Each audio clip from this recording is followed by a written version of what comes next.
Nirmala, India and China are now mending sort of fences. So, right now it is at the level of resuming the flights and giving visas to each other. But what could be the next steps? How could we make the Chinese markets more accessible to Indian companies? There is, of course, a huge deficit of $100 billion here. So how do we do that? I mean, what are the next steps? There's just a lot of work to be done in that area. There's no hiding it. We need to have trade conversations, market access conversations, non-tariff barrier conversations with the Chinese. Unless we do that, and unless there is a true engagement and not a procrastinating engagement, you may talk as much as you want on these issues. I've done it myself, and to have a conclusion arrived at takes a lot of time with the Chinese. Sorry. Market access is something which has not been realized despite our almost a decade-long engagement with the Chinese. In between, everything had come to a halt. But on both these issues, there should be meaningful conversations. Otherwise, the very products that we want to export to China go through different destinations to China. But why can't it go directly? Yeah. And will it also be reciprocal? I mean, Press Note 3 prevents investments from China to India. So would you look at, doing something about that as well? As it is, I think in one or two cases, particular cases, we have relaxed some of them. And in those sectors where their technology has come in, and the technicians and also the experts had to come to actually see the projects through, we have not allowed these experts to come. That has now changed. In some sectors, people are coming in where projects are already on the ground. So India will be open to that idea? Of course. Yes.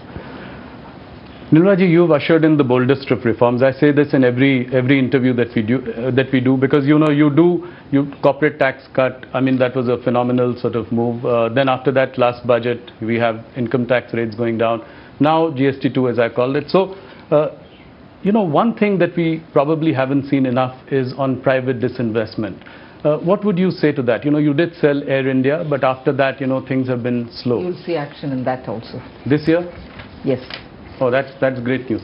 Any deadline for strategic stake sale in IDBI Bank? No, I think the secretary has already, DIPAM secretary has already spoken about it. IDBI is moving quite fast. Okay. And I expect it to be concluded this financial year? Okay, and any more banks which could then be looked at after this? I wouldn't say any more banks. I'm not negating anything. Right. But yes, more disinvestments. More disinvestments, okay. So we've seen that since June this year, the yield on 10-year bonds have risen 30 basis points since June, to more than 6.5%. Are you concerned about rising borrowing costs? Yes. I wouldn't say I'm concerned, but I'm observing it.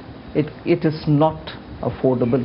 And also at a time when interest rates are otherwise low, yes, bond yields becoming unsustainably high has a big bearing on the government. Not just our union government, states are also up against odds in getting affordable, Also your fiscal math?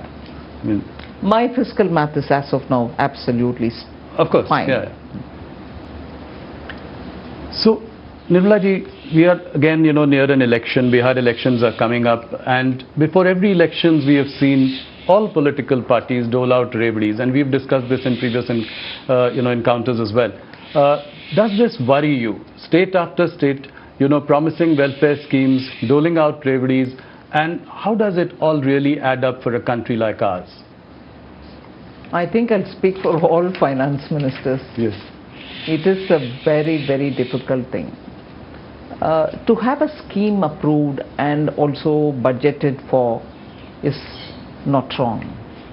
And I would approve of that, because that at least takes the view of the legislature and also makes it public about how they are financed, and therefore also brings in that responsibility to keep your revenue generation equally attended to.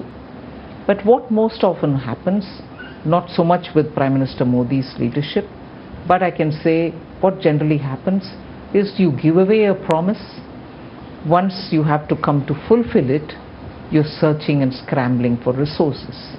And if you're an opposition ruled party, it is very quickly arsenal in your hand to say central government is not giving me money. That's the biggest unsustainable argument. I'm more tempted to say bogus argument, because you give a promise, you win the election, you come to power, and then after that you're not able to fund it. Yes, why would you want to? A lot of cases. Yes, why would you want to throw the blame at somebody else, particularly the union government? Yes. So these kind of sort of recklessness in dealing with public finance has got to be discouraged. There's no doubt on it. Nirmala ji, India holds about $227 billion of US Treasury securities. It also holds a lot of gold in its reserves. Should we diversify away from US Treasuries for reserves? To some extent, I think the Reserve Bank of India has already started doing it. I wouldn't want to divulge more by saying how are they doing it. But I think Reserve Bank has taken a very considered decision, and they've also done by purchasing gold. So I think the bank is competent and they're taking a fine call on it. One more question was on the decision to ban online gaming, which came as a surprise to many, especially after many years when people had poured in a lot of money in that business. What was the thinking behind this? How do you assure people of consistency in sort of decision making at a time like this? No, what is the time? What is so special about the time like this? No, what I meant was that a lot of investments had come into that sector. No doubt. Yeah. We have not banned games which are for recreational purpose. Right. We are still online games for these things are not banned. It is only when you start betting with money. And why is it? Not because we want to say we don't like it. It's a question of the number of people who came to say families are getting absolutely shaken up. Yeah, that's true. Their monthly bills are shooting up, and children cannot be controlled from the temptation. And many children, in fact, I wouldn't mind even saying this. There was a finance minister who once met me in a very different context. Right. And he narrated an incident of his own family where his own grandson, who's a very good person, the child is a very good child, well groomed and well brought up, Right. used his credit card for just one day for some other purpose of a family's genuine buying requirement. He helped them because children Yes. are very savvy.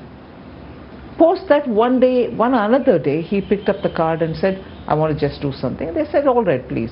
Because they never suspected this child as, into games and into betting and things like that. So the boy used the card and played and gave back the card. Again, probably he did it 2 or 3 times more. Phenomenal increase in the bill that month. And that's when the grandfather sat up and said, what's going on? Let's check up. And this grandson told him right in front of him that it was all free. I didn't go into any money playing game. You didn't know. So the methodology is, say it's free, you get in, and for the duration of time that you played, some kind of a charge is put, and again tempts you to go into another round and the round and so on. So the adolescent child is under the impression that he's playing a free game. Right. But he ended up paying through his nose. So that's a classic example, but Yes. many people approached us, the PMO and so on, and said, this is ruining our country, ruining our youth, please do something. That's where this bill has come. Okay. No, understood. The rupee is at an all-time low against the dollar. Does it concern you? It is, I've said this and I'm going to have to repeat it, it is only against the dollar that the rupee is highly volatile. Whereas rupee is not affected similarly by other currencies. So, and there are countries Yes. in emerging markets and even in developed countries whose currencies against the dollar are weakening. So it is an issue on that aspect and at that level, about the volatility as a result of the strengthening dollar. It's not rupee getting weakening. I know I've been trolled immensely for saying this, but this is the truth. So. Okay, thank you. Nirmala ji, one last question. For profitable companies with over 1,000 crore turnover, 2% of their profits go into CSR. Now, at a time like this, when MSMEs are facing a problem because of tariff issues, etc., is there any thought to take a relook at this for a little while?